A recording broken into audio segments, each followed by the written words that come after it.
Hi, my name is Jim Burns, and I am so thrilled to be with you. I love New Life Live, and I love being a part of the team that comes on the radio. It's been really fun for me. I've known Steve for years and years, since we were in our 20s, so it's been a long time. And I'm going to talk to you today about doing life with your adult children.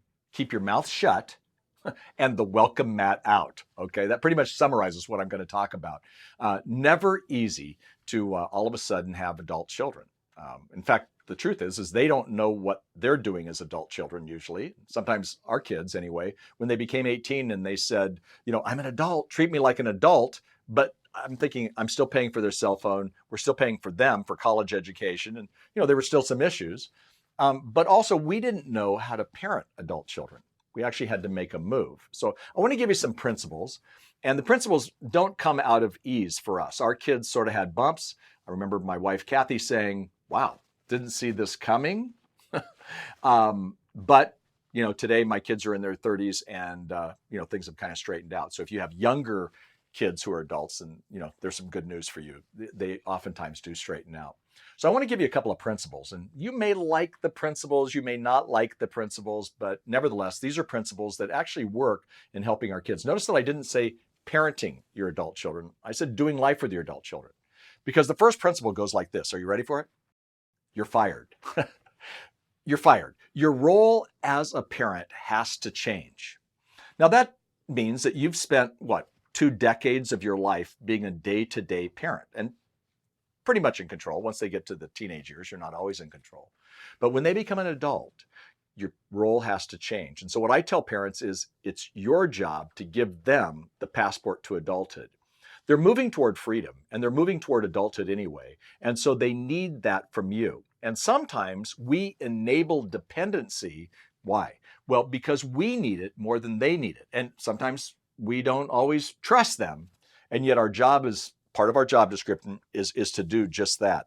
So we have to reinvent the relationship. And that's not easy for them and it's not easy for us. And in some ways, we rewrite the script.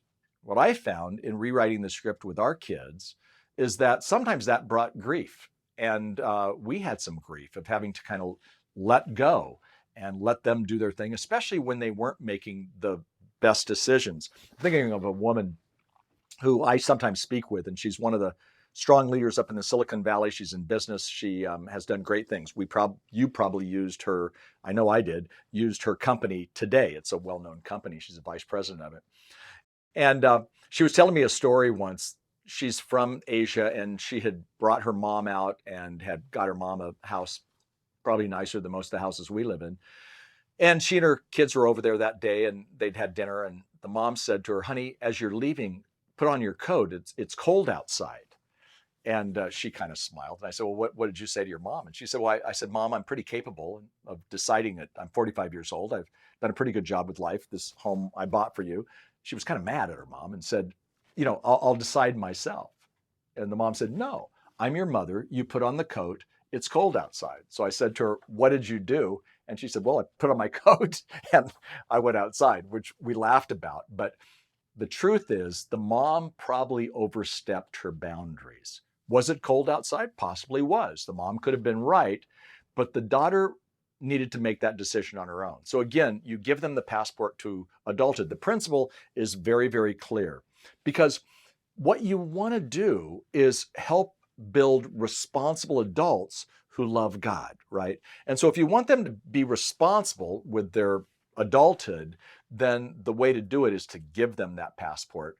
Your role changes, acknowledge that.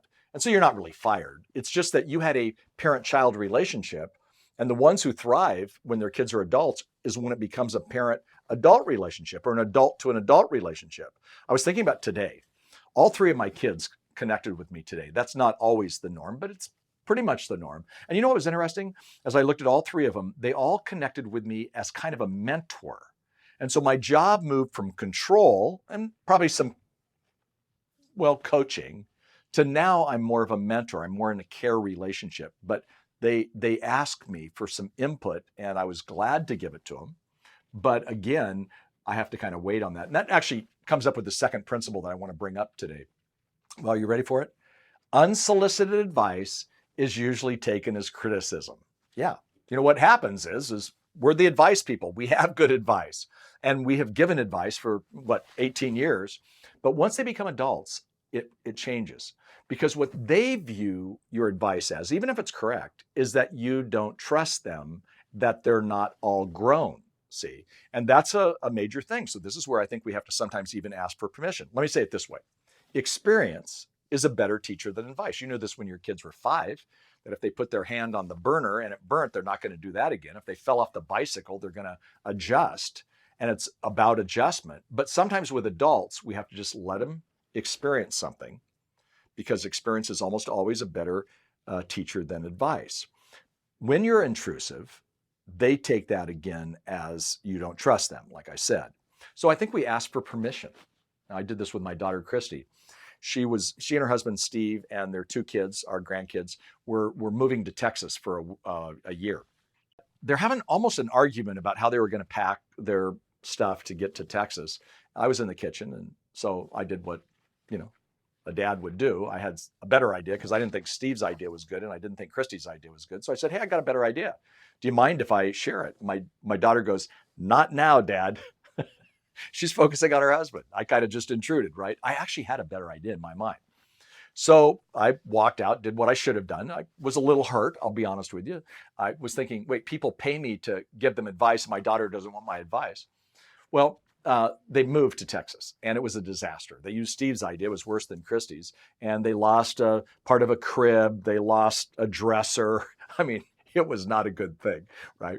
So about 2 weeks later, we're there in Texas. We're helping them put everything together, and they're making the big move in. And Christy says to me, hey, Dad, what was the advice you were going to give? And I gave it to her, and she said, "Oh, why didn't you tell me that? That's a much better idea, and it's probably even cheaper."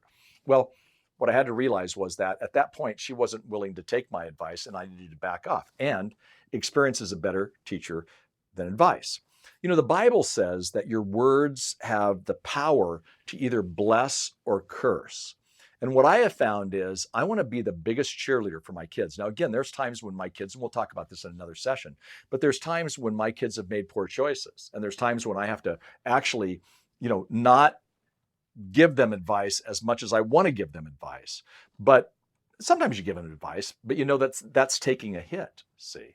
So again, that principle is a key principle. Unsolicited advice is usually taken as criticism. Yeah, still give some advice sometimes, but ask their permission. It goes a lot better.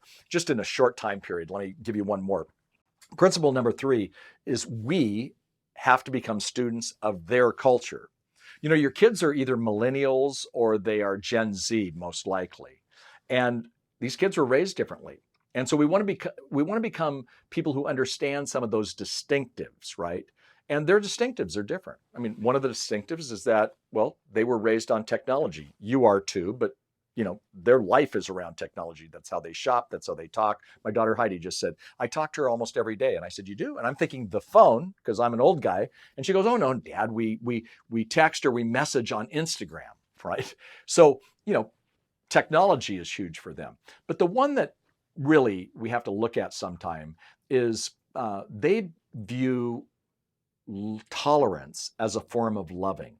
So sometimes at the Thanksgiving table, or sometimes at the Christmas table, or sometimes in between, they think that because you might have a biblical worldview about some issues, that you're not being tolerant, you're not being loving, see?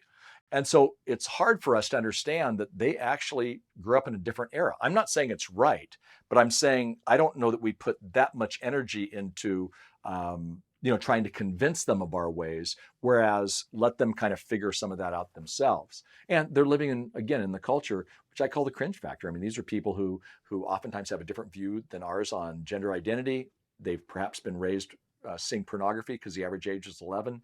They've dealt with so many issues, but the truth is that the bottom line goes like this: even if they've lived with things that go against your, belief system, the bottom line is this is what they're asking: do you still love me? So again, it helps us to learn by getting involved in the culture. So those are just 3 quick principles that I wanted to bring up today, and I hope that's helpful, and we'll do some more.